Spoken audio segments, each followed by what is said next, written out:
আসসালামু আলাইকুম ভাই ও বন্ধুরা।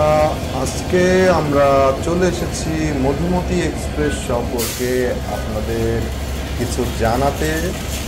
আজকে আমরা যাচ্ছি কুষ্টিয়া থেকে ঢাকার উদ্দেশ্যে। কুষ্টিয়া থেকে মধুমতি এক্সপ্রেস ট্রেনটিতে চড়ে আমরা আজকে ঢাকার উদ্দেশ্যে রওনা দিয়েছি। এই ট্রেনটি সম্পর্কে যদি বলতে হয়, এটি বাংলাদেশ রেলওয়ের অধীনে পরিচালিত পশ্চিম অঞ্চলের একটি জনপ্রিয় আন্তঃনগর ট্রেন।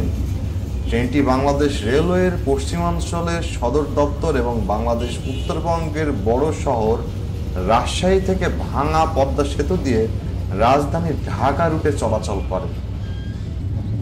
এটি উদ্বোধন করা হয় 15ই আগস্ট 2003 সালে, যা সেই সময় রাজশাহী এবং গোয়ালন্দ ঘাট রুটে চলাচল করত, যা পরবর্তী সময়ে 2020 সালে 30শে অক্টোবর রুট পরিবর্তন করে ভাঙা রেলওয়ে স্টেশন পর্যন্ত বর্ধিত করা হয়। পরবর্তীতে 2023 সালের 1 ডিসেম্বর তা ঢাকা পর্যন্ত বর্ধিত করা হয়। এটি রাজশাহী ঢাকা রুটের পঞ্চম ট্রেন হিসাবে আত্মপ্রকাশ করে। বর্তমানে ট্রেনটি ইন্দোনেশিয়া থেকে আমদানি করা বিটি ইনকা 2016 বগিগুলো নিয়ে রাজশাহী থেকে ঢাকার মাঝে পদ্মা সেতু হয়ে চলাচল করছে। যাই হোক, সংক্ষিপ্ত বিবরণ তো আপনারা পেলেন। এই ট্রেনের সময়সূচি সম্পর্কে আপনাদেরকে একটু বলি। এটা ঢাকা থেকে ছাড়ে বিকাল 3টায়, রাজশাহীতে পৌঁছায় রাত 10টা 40 মিনিটে। বৃহস্পতিবার বন্ধ থাকে। রাজশাহী থেকে ছাড়ে সকাল 6টা 40 মিনিটে এবং ঢাকাতে পৌঁছায় বিকাল 2টায়। এই ট্রেনের টয়লেটের অবস্থা খুবই বাজে এবং দুর্গন্ধযুক্ত। যাই হোক, ওটা আপনাদেরকে আর না দেখালাম।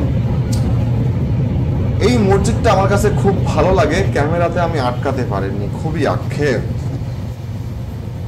দূরে ঢাকা মাওয়া এক্সপ্রেসওয়ে দিয়ে অনেক বড় বড় গাড়ি চলে যাচ্ছে, সেটা আমরা দেখতে পাচ্ছি। কিছুক্ষণের মধ্যেই আমাদের ট্রেন পদ্মা সেতুটি উঠে পড়বে।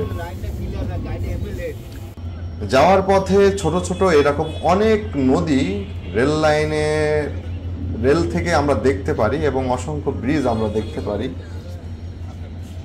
মানুষ সবাই ট্রেনের বগির পাশে বসে প্রকৃতি উপভোগ করতেছে। আমরা এখন দাঁড়িয়ে আছি শিবচর স্টেশনে। স্টেশনটা ভূমি থেকে বেশ ভালো পরিমাণে উজ্জ্বল, দেখতে অসাধারণ একটা পরিবেশ আপনারা দেখতে পাচ্ছেন। অসংখ্য মানুষ নিচে নেমে কেউ সিগারেট খায়, কেউ নাস্তা করে। আমরা যেদিন যাচ্ছি, মানে আজকের যাত্রা বেশ ডিলে, ট্রেন জায়গায় জায়গায় থামছে। ছায়রাবুড়ি জানালার পাশে দাঁড়িয়ে প্রকৃতি খুব সুন্দরভাবে উপভোগ করছে। ছোটবেলা থেকে ট্রেনের প্রতি আকর্ষণ আমাদের সবারই আছে, কম অথবা বেশি। আর বাচ্চাদের মনে কিউরিওসিটি তো অনেক বেশি থাকে।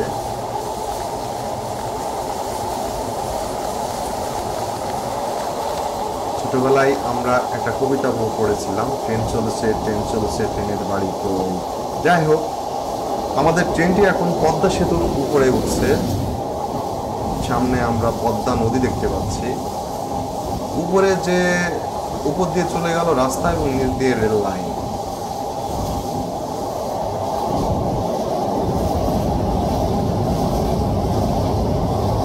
পদ্মার পাড়ের সৌন্দর্য অলরেডি ফুটে উঠেছে।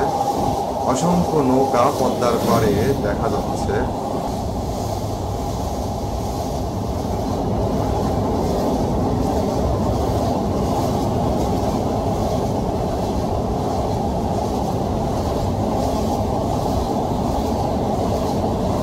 মাঝ নদীতে বালু বোঝাই ট্রলারগুলো বালু নিয়ে সারি বেঁধে লাইন ধরে একের পর এক চলে যাচ্ছে। কি সুন্দর, অসম্ভব সুন্দর একটি দৃশ্য, যা দেখতে খুবই মনোমুগ্ধকর। দেখছেন দূর থেকে তো জুম করে অত দূরে নিয়ে যাওয়া মোবাইল দিয়ে আসলে সম্ভব না। সবাই ভিডিও করা নিয়ে ব্যস্ত। লাইন ধরে একের পর এক নৌকা বালু ভর্তি বালু বোঝাই করে নিয়ে চলে যাচ্ছে। যাই হোক, সংক্ষেপে আজকে আমরা মধুমতি এক্সপ্রেসের বর্ণনা আপনাদেরকে দিলাম। আমার চ্যানেলে সব রকমের ভিডিও আপনারা পাবেন। আপনাদের যদি আমার চ্যানেলের ভিডিওগুলো ভালো লাগে অবশ্যই লাইক এবং সাবস্ক্রাইব করবেন, কারণ আপনাদের লাইক এবং সাবস্ক্রাইবই আমাকে নতুন ভিডিও তৈরি করার অনুপ্রেরণা যোগায়। সবাই ভালো থাকবেন। আল্লাহ হাফেজ।